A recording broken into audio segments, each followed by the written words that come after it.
Good morning mga kapwa ko soberanong mga mamamayang Pilipino, lalo't higit sa aking mga kahanay sa puwersa 99.9%.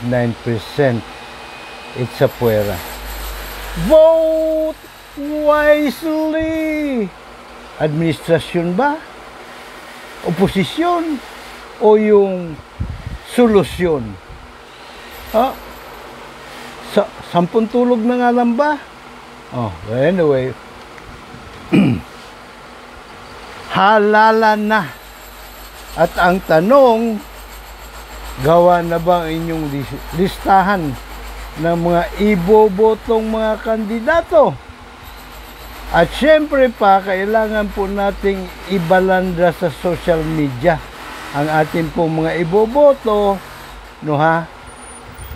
Mula ngayon hanggang sumapit ang araw ng halalan at pagkatapos natin bumoto sa halalat, muli ibabalandra po natin sa ating mga social media accounts, no ha?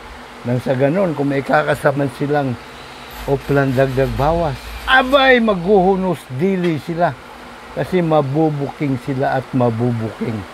And so, bago lahat po, ang mga lumay dapat na nating palitan.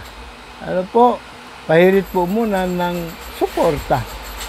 Pasyalan po ninyo ang ating pong YouTube Juro Advocacy Channel, no ha? Kung kayo nanonood ng version na ito sa Juro Advocacy Channel natin sa YouTube, ay andun na kayo. Ang gagawin na lamang po ninyo ay mag-subscribe, no? Libre na naman po ang subscription dito. Pagkatapos po, kung like ninyo ang ating mga contents, ang ating pong Juro Advocacy, paki-share sa inyo pong mga kakilala, kaibigan, kapitbahay, kamag-anak, no, maging sa mga kaaway. No, sapagkat ito namang advocacy ito ay pangkalahatan. Well, syempre, pati po sa inyong mga kilala, na nasahanay naman ng ilang mga naghari-hariang mga abusado, traidor at kawatang kunoy politician, i-share din po ninyo nang sa ganun ay mabatid nila na tayo po ay merong Juror People Power Revolution na advokasya na matahimik, mapayapa. Dahil sapagkat ito po ay pagsusulong lamang ng pagpairal ng jury justice system sa pamamagitan ng ating mga sagradong boto na isusulat gamit ang ballpen sa balota. At sa pangirit, tayo din po ay tatayong makinarya, walang pera-perang politika. Hindi uso pera-pera po dito. No? Kung yung mga kandidato ay gumagastos na magkano, 1 bilyon, kulang pa. No? O bilyon-bilyon, tayo po sagradong boto lang ating puhunan. At kung pa tayo man na may mag-ambagan, abay piso-piso lamang. 5 piso, 10 piso, 50, 100, 500, abot po na ating makakaya. Ano po? So yan ha. At syempre, pagdating ng 2028, lalo na, kailangan juror advocates candidate na ang naandoon sa buong gobyerno. Ano po? Bakit natin isusulong ito? Sapagkat kung tayo po ay mga juror, abay, palakasan sa hukuman din na uso. At lahat tayo, ligtas at mga milyonaryo. So, halala na po. Ito po ang ating gabay sa pagboto. Tandaan po natin ang dalawang set, no ha? Dalawang hanay lamang po ng mga kandidato ang ating iboboto. Yung isa ay para sa ehekutibo, yung nag-i-execute, halimbawa yung mga mayors, no ha? Nag-i-execute po yan ng mga batas.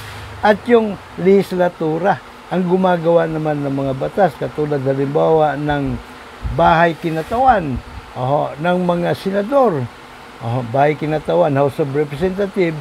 Siyempre, ang mga naroon yung mga kinawatan, mga kinatawan po ng ating mga distrito, no?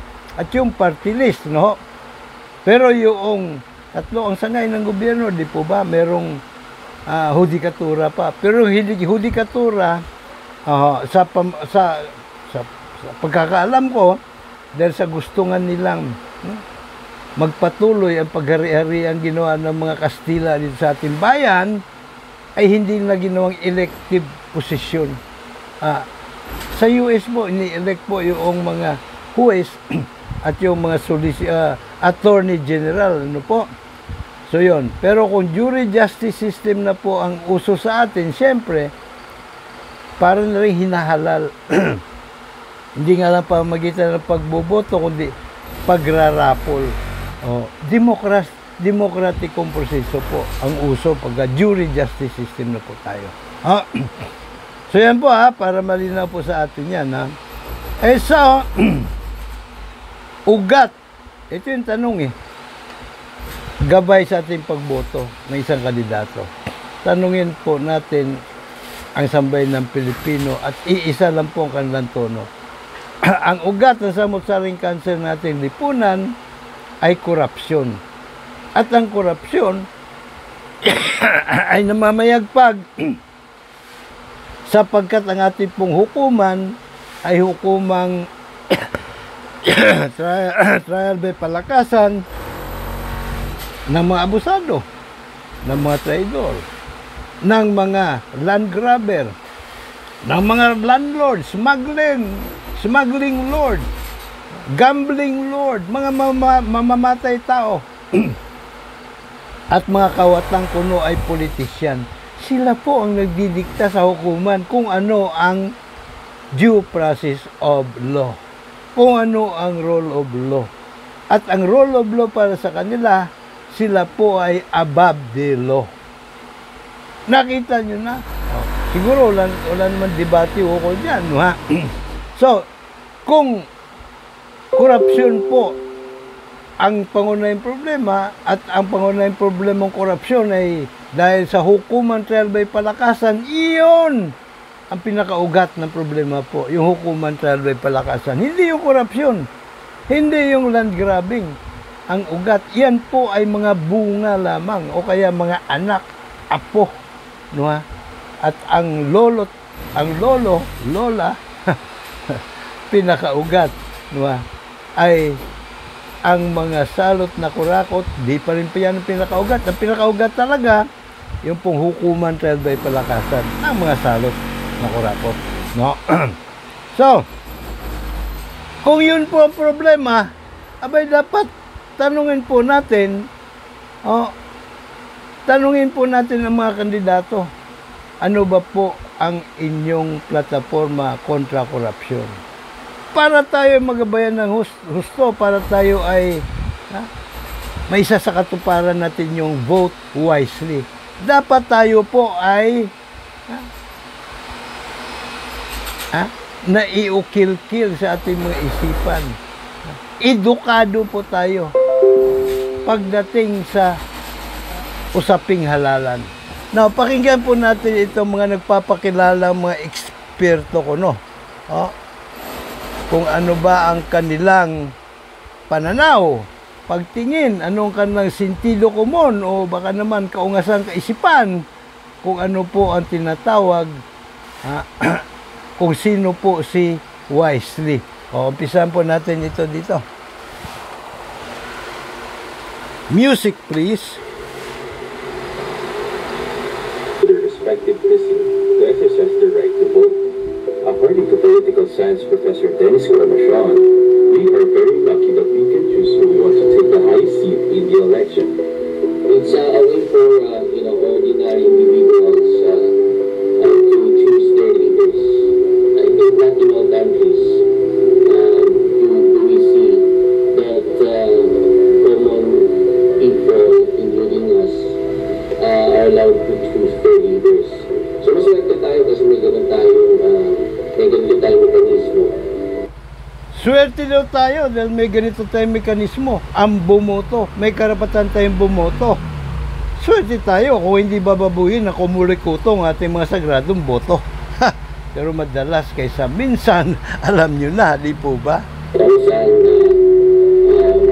mas nakararami pumipili at kasama tayo ng mga ordinary individuals. Tapos, I think an implication of this kind of selecting in democratic way of selecting leaders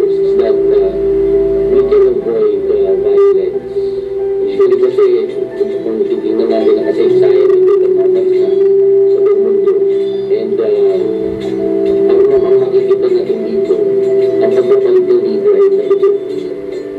So ang punto niya rito, maswerte daw tayo dahil hindi na natin kailangan mag-ispadahan, magpatayan para magkaalaman kung sino maghahari. Ito po yung old world order. Ano po? Dinadaan sa dulo ng espada ang karapatan na mamuno, na kung tawagin ito ng simbahan nung araw, ay divine right to rule. Pambihira pa sa patiso. Pero ba pagkakaiba? Kung nung araw dinadaan sa patayan, hanggang ngayon panay pa rin patayan ng mga politicians. So na naman pagkakaiba. No?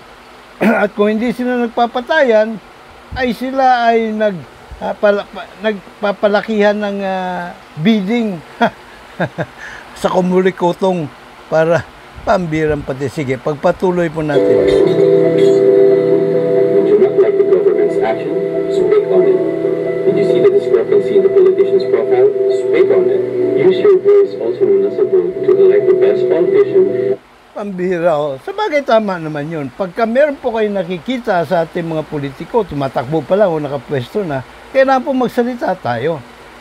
Kung kaya nga meron po sa ating Bill of Rights, freedom of speech, of the press, blah blah blah, para gamitin po natin kung kinakailangan, murahin po natin itong mga politikong mga kawatan, mamamatay tao, gawin po natin. Nga lang, ano ba magagawa natin?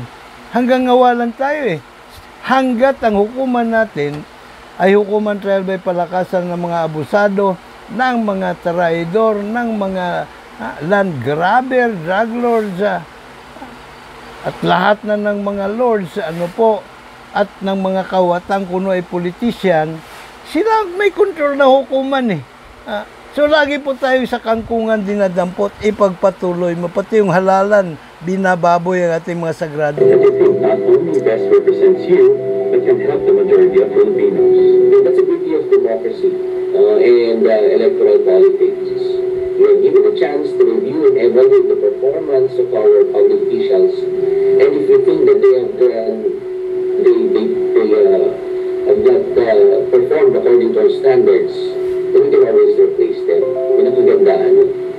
Kasi inihalal natin sila sa pwesto, pinagkatiwalaan natin sila na pamunuan ng gobyerno, at pag sila ay naging negligent, I think, bukod sa pagreklamo, another way to solve the problem kapag nakakita tayo ng mga incompetent public officials is to make them accountable, especially during elections. Ang bihira, Alam nyo, although meron tayong system of checks and balances sa gobyerno, yung 3 branches, pero dispaninghado inutil, hindi po gumagana, So, alaw tayo magagawa, kasi ang pinaka checks and balances sa gobyerno, yung hukuman dapat. Ang hukuman at dapat ay pinamumugaran nating mga mamamayan bilang mga hurado o jurors. Trial by jury of we, the sovereign Filipino people. Yan talaga ang checks and balances. Pagdating sa eleksyon, hindi mo sila iboboto. Kahit di mo iboboto, nananalo Ang bira naman to. Sa bang planeta nakatira ito? Hindi alam ang pinagsasabi.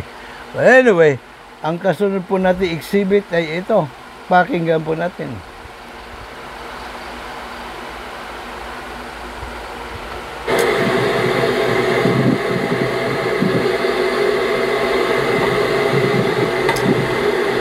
Nakita ko sa social media. Totoo po kasi lahat na nakikita namin doon Doon kami sa Matipuno. Yung magising at yung mabango, At yung parang kaya kong ipaglaban. Depende na lang. Siguro ba tayo malakas dyan? Ninay? Hindi. Ikaw, paano ka buboto sa Minay? Research. Hindi. Research. Kulang pa ba to?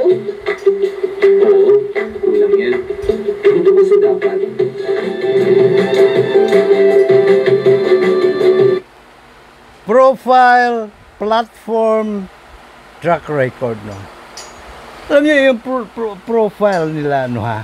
Eh, hindi po masyadong, although pwede din batayan yan, pero medyo mababang antas lang yan dapat nakalagay.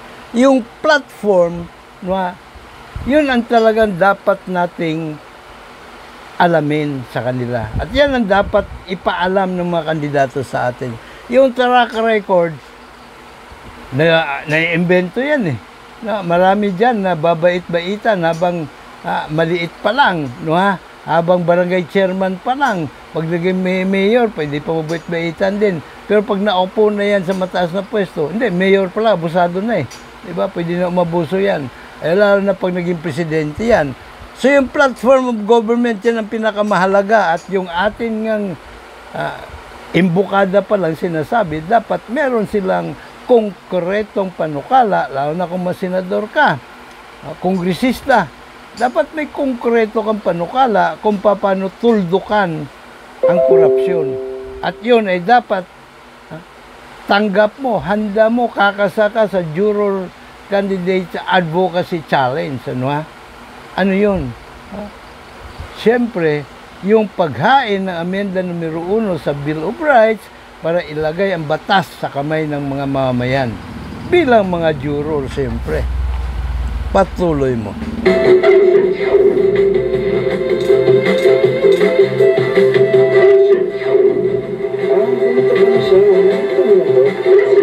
O, kita mo yung mga debate, dapat yan ay pangunahing itinutulak ng komulikotong. Yan po ay napakalaking bahagi. Yan po ang pinakamahalagang bahagi ng voters education. Kung kaya nga ang komulikotong alinsunod sa election, Omnibus Election Code, ano ha, ay binigyan ng kapangyarihan na mamigay ng libreng Comelec space, Comelec time, and Comelec magazine, no, ha? Para maipakilala, libre po yun, ha? Para maipakilala yung mga kandidato sa madlang people. Hindi po tinutupad ng Comelec yan, o hindi ikinakasa, no, ha? No, ayon din doon sa batas, kailangan lahat ng prangkesa ng mga radyo, telebisyon, no, ay itutono doon sa punto na magbibigay sila ng libreng airtime, airspace, ano, pati sa mga dyaryo, ano, sa mga kandidato, para malaman ng mga mamayan kung sino ang karapat-dapat na iboboto. Hindi po ginagawa ng Comelec yan. Bakit? Bakit nila pinapayagan na maningil ng pagkamahal-mahal ang mga radio station, mga TV station sa mga kandidato? Tuwing alalan, bakit? Yan ay suhol na rin ng Comelec, no, sa mga mainstream media para wag silang bardagulin, wag silang punahin sa kanilang kaungasan. No? Daming kaungasan sa Comelec eh. Diba? Unang-una na riyan. Yung pong election law, RA 9369 na inimbag noong 2007 pa. At ang nakalagay doon ay manual counting ng boto. In effect, yung po hybrid election na. Pero since then, hanggang ngayon, hindi isinasa katuparan, hindi ipinatutupad ng Comelec. Pambira talaga mga ungas na to. So yun, kamutan na sila ng likod. Di na natin alam kung yung Comelec ay may porsyento doon sa kinikitang income. Bilyonis po yan, ha? Tuwing election period. By the billions ang kinikita po ng mainstream media. May party kaya ang mga taga-Comelec doon? Alamin po natin. Oh wow, good track record. Ang dami niyang projects. Dami na gawin. Ginawa na namin madali sa favorite.search/step. Alam mo, yung mga track records, maraming projects. Una, yung projects na yan, pinagkakwartahan din nila yan. No, ha? Nagkakwartahan nila yan. Sabi nga ni Magalong, nawala na daw yung SOP. Yung SOP, yung padulas, no, ha? Bakit kamo? Ay mismo mga politiko na rin ang kontraktor, sila na rin po yung supplier ng lahat ng mga materialis galing China na mga substandard. Kaya yung mga tulay natin, gumuguho eh. Pambirang patiso. So, hindi po importante yung track record. Importante talaga, no, tanggapin nila ang Juror Advocacy Challenge. Maghain ng panukalang amenda sa Bill of Rights para ilagay sa kamay ng mga mamamayan ng batas bilang mga jurors sa hukuman trial by jury. So, ipagpatuloy po na. Ganito kami bumoto sa May 9. Dapat, ikaw din.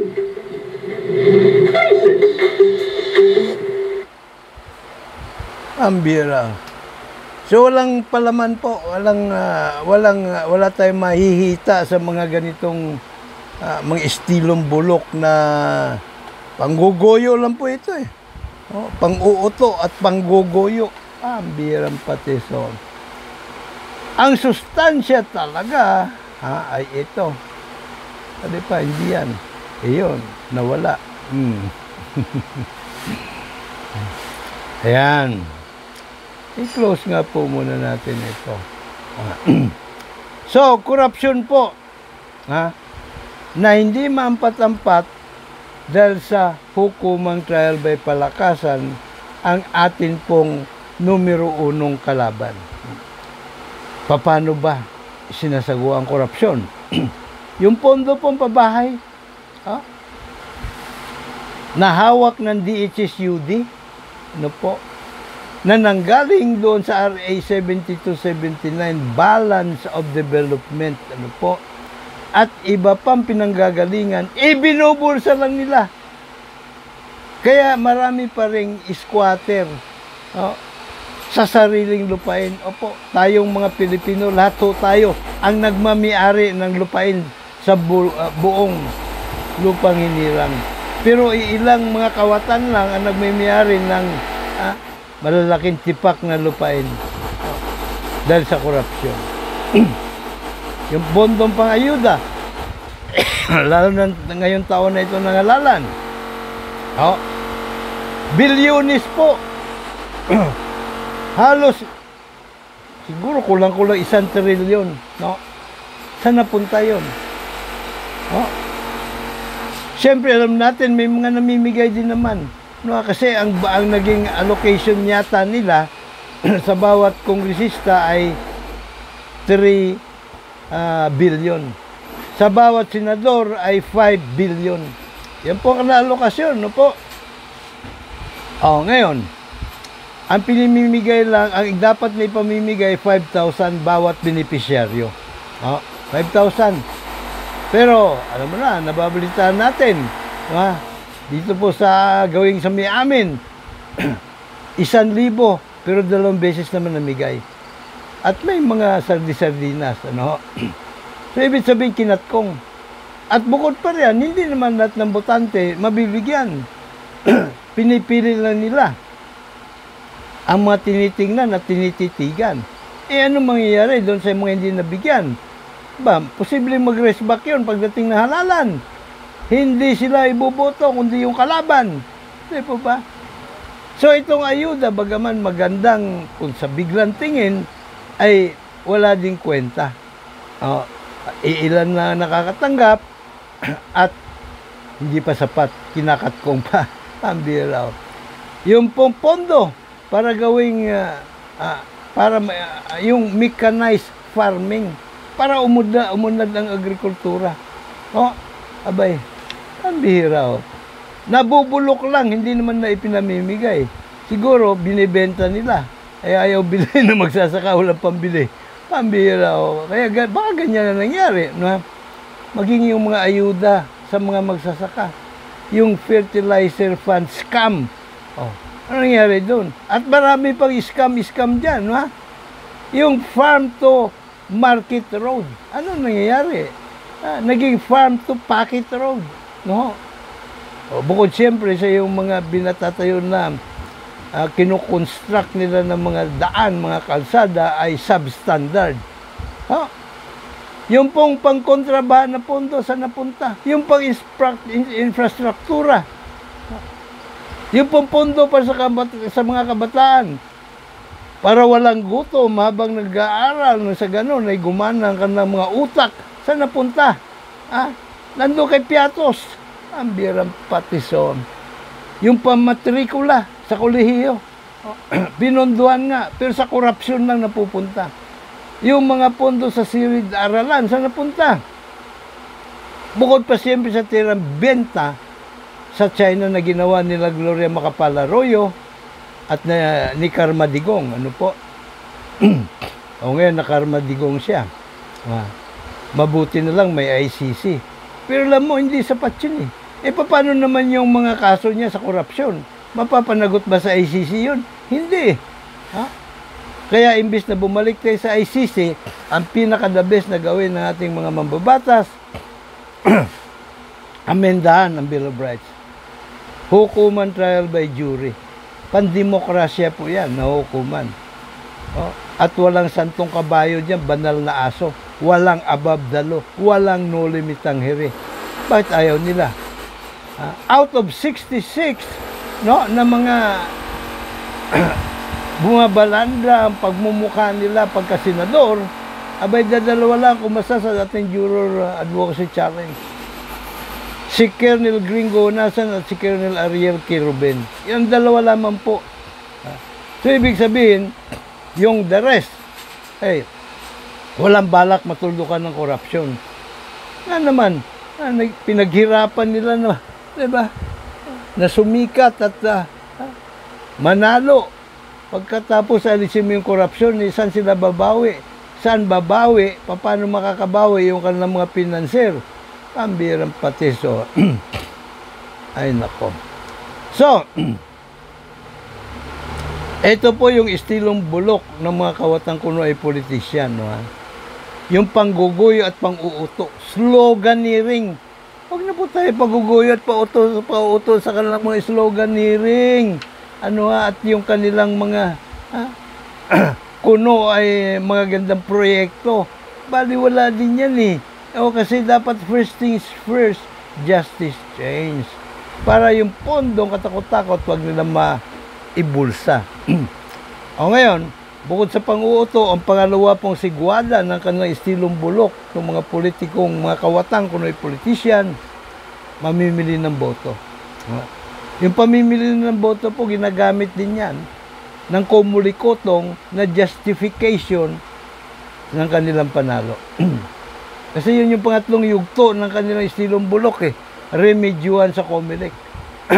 Kaya nga ang duda or ang agam-agam ni Attorney Respicio,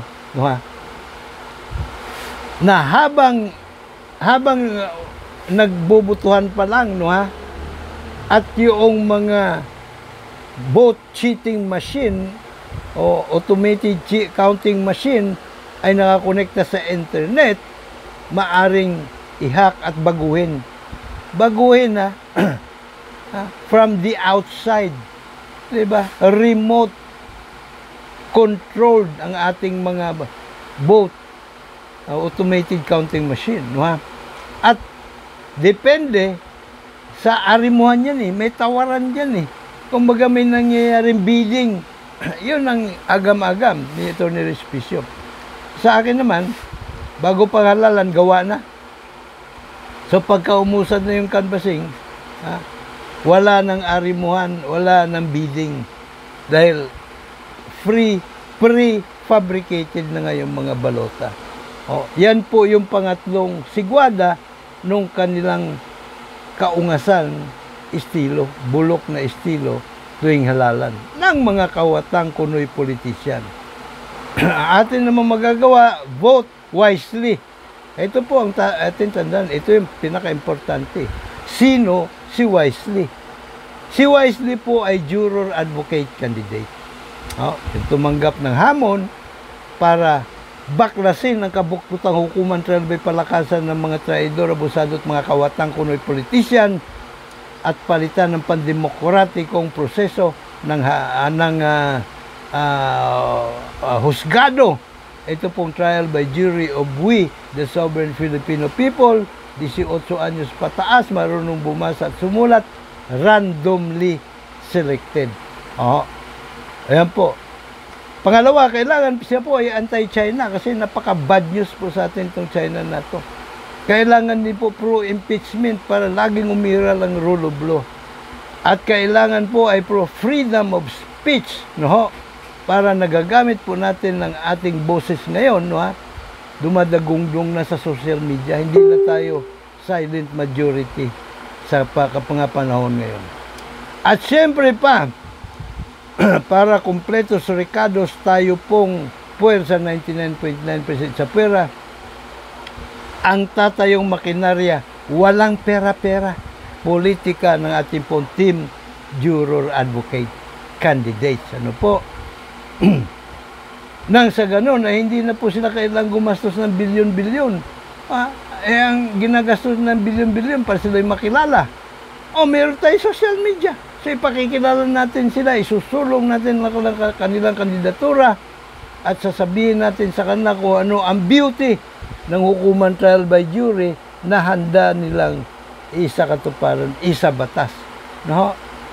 So, hindi po natin kailangan ng salat man po tayo sa kwarta, abay sandamakmak naman ang ating mga sagradong boto na may kakaya magpanalo sa ating mga kandidato sa halalan. Sobra-sobra pa po. 99.9% po sa atin sa pwede. At para siyempre yung antidote, ulitin ko lang uli, no? Antidote ng uplan dagdag bawas nila. Mula ngayon hanggang sa araw ng halalan, ipaskil po natin yung ating mga ibubutong senador. I-confine muna natin sa mga senador, no? Pwede din ilagay pati congressman at party list na inyo ibubuto.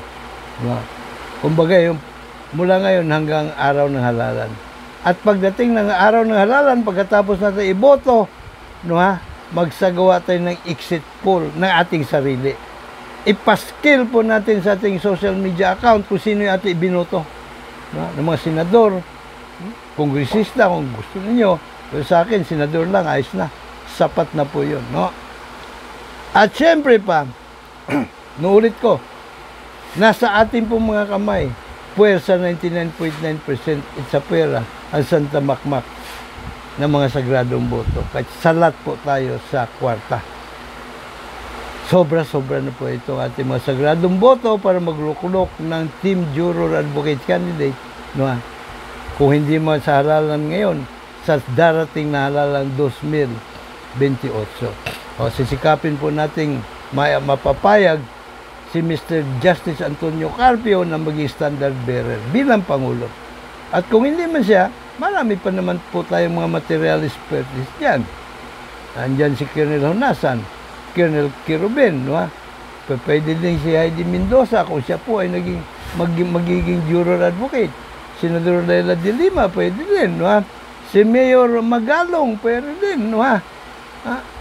Si party list, si Greco Belica, yan po ay kung yayakapin nila ng tagos hanggang puso ang ating pong juror advocacy. At wala pong pera-pera ang gagawin natin sa halalan 2028. Ngayon pala, wala din pera-pera. No, tayo po ay magiging makinarya, walang pera-pera politika ng Team Juror. Pag ginawa po natin yan, makakamtan natin ang makatarungan at makataong lipunan na matagal ng pangarap Pinoy. Pangarap pa po yan ng ating mga ninuno nung panahon ng himagsikan. Nung panahon pa ng Kastila, bago pa magkahimagsikan, yan na po ang pangarap Pinoy. At yan po ay inukit sa preamble ng ating pong 1987 Constitution. Makapag tatag ng makatarungan at makataong lipunan. At iisa lamang po ang pamamaraan para makamtan yan. Kailangan po meron tayong hustisyang patas para sa lahat. At trial by jury of we, the sovereign Filipino people po yon. Ika nga kapag may trial by jury of we, the sovereign Filipino people sa ating bansa, tiyak po yun, panigurado, kahit itaga sa bato, magkakaroon po ng hustisya o katarungan. At kapag may katarungan sa buong bayan, magkaroon po ng kapayapaan. At kapag may kapayapaan, diyan na po papasok ang biyaya ng kalayaan at demokrasya. Ibig sabihin, tayo po ay meron ng matitikman sa likas na kayamanan ng ating inambayan. Hindi katulad ngayon, yung mga kawatang kunoy politisyan lamang nakikinabang sa ating mga ginto. Ayun. Wala po silang pakundangan kung ibenta ang ating mga ginto riyan. Hindi naman tayo nakakatikim. Di po ba? Sige nga. Sige nga, COA.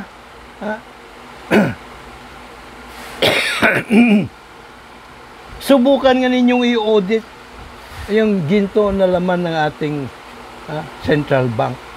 At bukod pa riyan, itong mga kawatang kunoy politician, ipinamimigay ang ating likas na kayamanan sa inchik kay Xi Jinping. Ilang kumpanya ng mga inchik ang binigyan nila ng kontrata, ng mining permit, concession. Ilan? Sandamakmak.